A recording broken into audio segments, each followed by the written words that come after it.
Abnormal dreams, looking for others that might have them. Hi everyone, I never thought I'd end up here, putting all this out there for strangers to see, but life in Los Angeles has a way of messing with your perception of what's real and what's just surreal.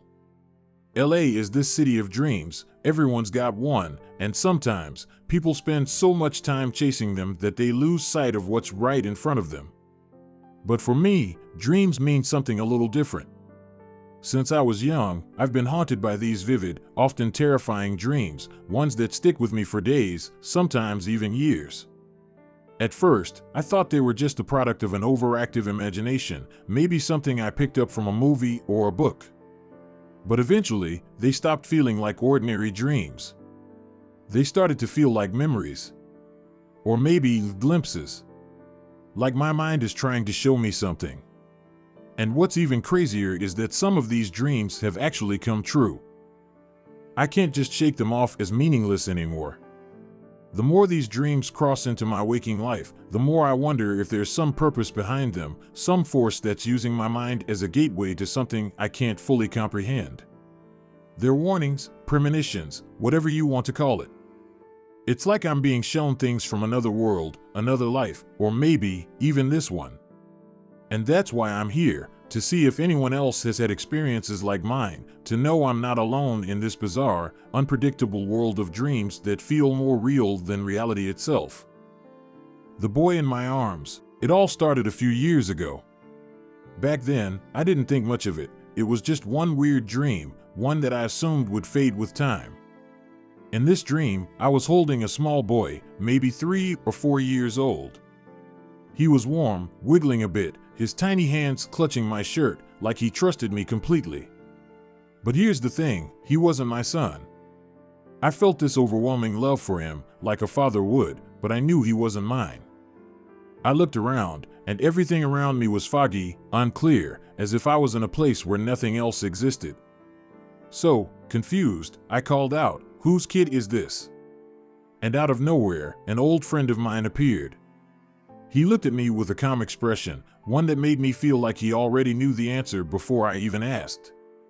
"He's my boy," he said, his voice steady, as if he was stating something obvious.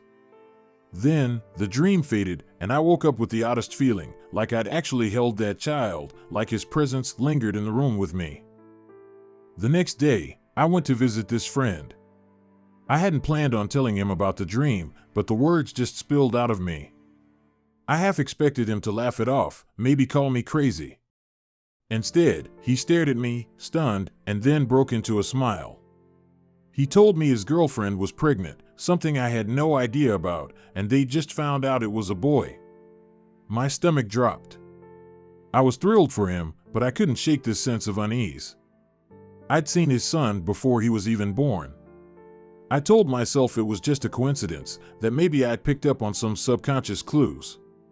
But that nagging feeling remained, like there was something much deeper going on, something I couldn't explain.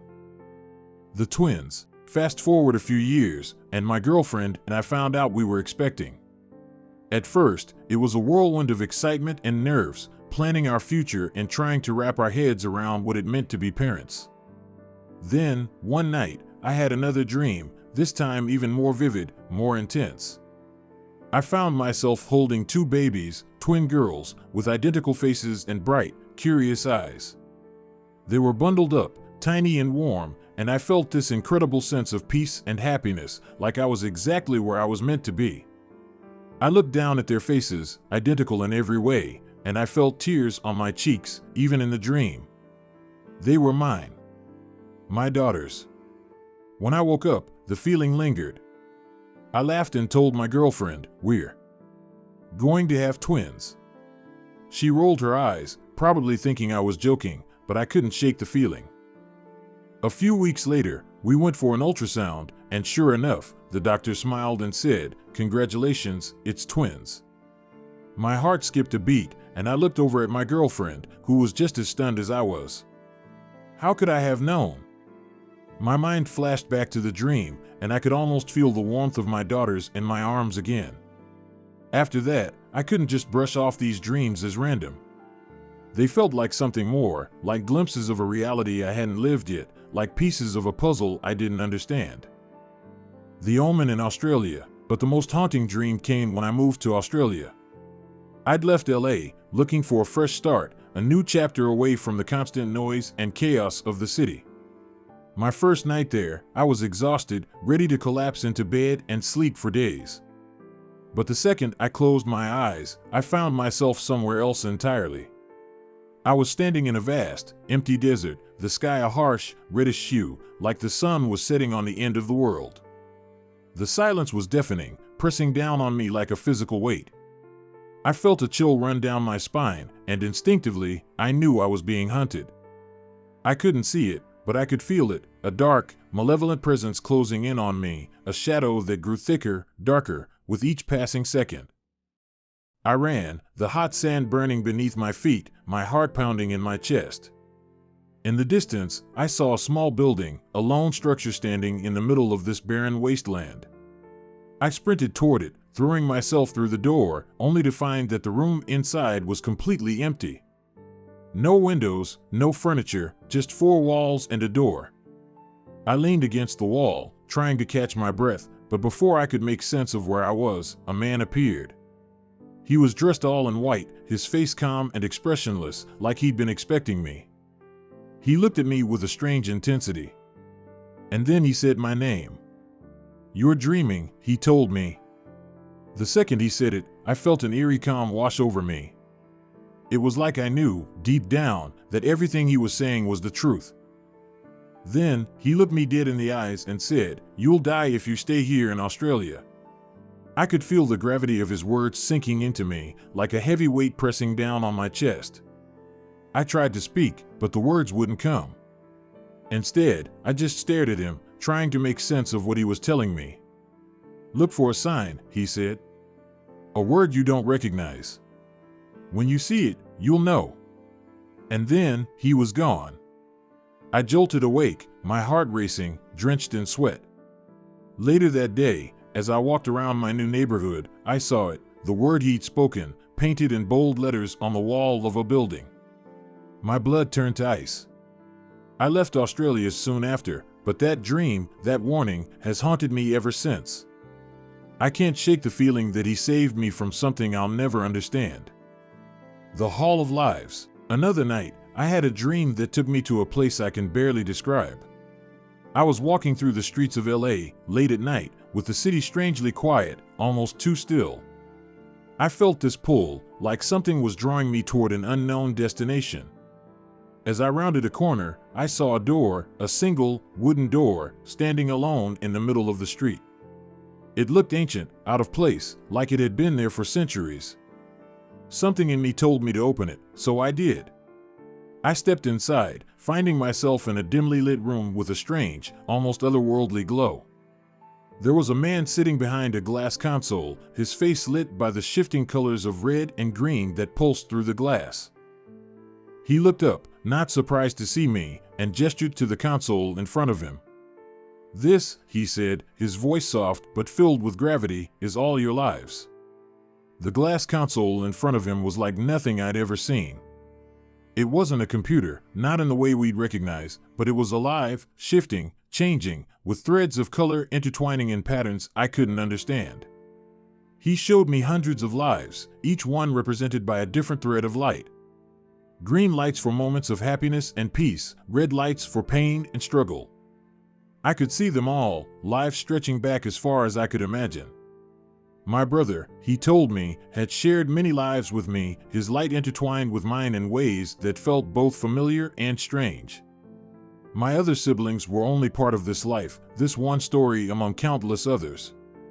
When I asked to see my last life, he hesitated, his fingers hovering over the glass, before finally showing me.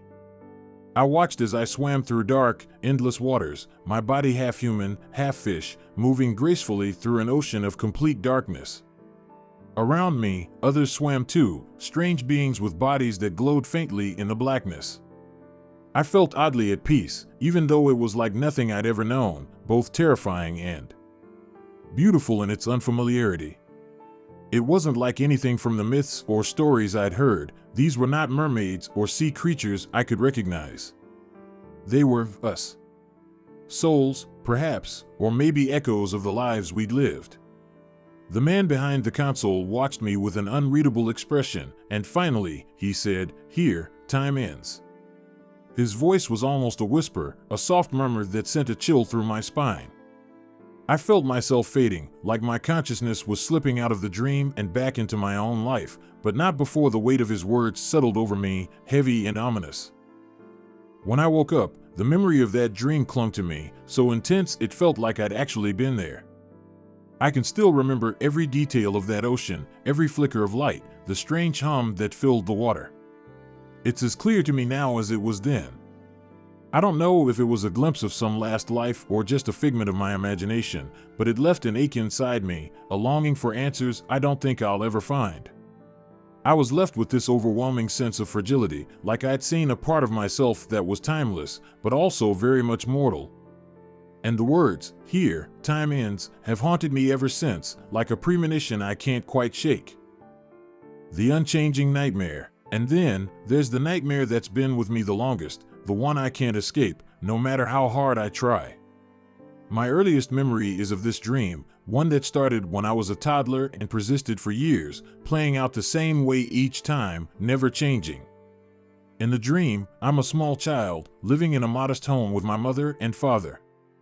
My mother is ill, always lying in bed, her skin pale and almost translucent, her eyes distant and unfocused. She's there, but it's like her mind is somewhere far away, in a place I can't reach. My father is a carpenter, a strong man with rough hands and a quiet presence. He's always working, always trying to hold our small family together. The tension in the air is thick, almost suffocating. Even as a child, I can sense it, the weight of something terrible just waiting to happen. One day, my mother gets up from her bed, her movements slow and almost mechanical, like she's being controlled by some unseen force. She walks into the kitchen, and without a word, she picks up a large, gleaming knife. My father sees her, and his face crumples, his eyes filled with a pain so raw it makes my chest ache. He pleads with her, his voice breaking, begging her to stop. But she doesn't seem to hear him. She just turns, her gaze locked on me, and begins to walk toward me, the knife clutched tightly in her hand. I'm terrified, but I know I have to get away. I turn and run up the stairs, my small feet pounding against the wood as I call out for my father, who's up on the roof, fixing something. I can hear her footsteps behind me, slow and deliberate, each one echoing through the house like a countdown. I reach the top of the stairs, and just as I'm about to throw myself into my father's arms, I feel the cold, sharp pain of the knife sinking into my back. The world goes dark, and then I see myself from above, watching as my father cradles my lifeless body in his arms, his face twisted in anguish. And every single night, it ends the same way. No matter what I try, no matter how hard I fight, I can't change a thing. I had this nightmare for years, and it's imprinted on my memory as clearly as any real experience. Even now, I can remember the details, the creak of the stairs, the glint of the knife, the look of horror on my father's face. It feels more like a memory than a dream, as if it's something that actually happened. Sometimes, I wonder if it's a past life or some kind of warning. Or maybe it's just my mind's way of grappling with something I'll never understand. All I know is that it's left a mark on me, one that I carry with me every day. Why me?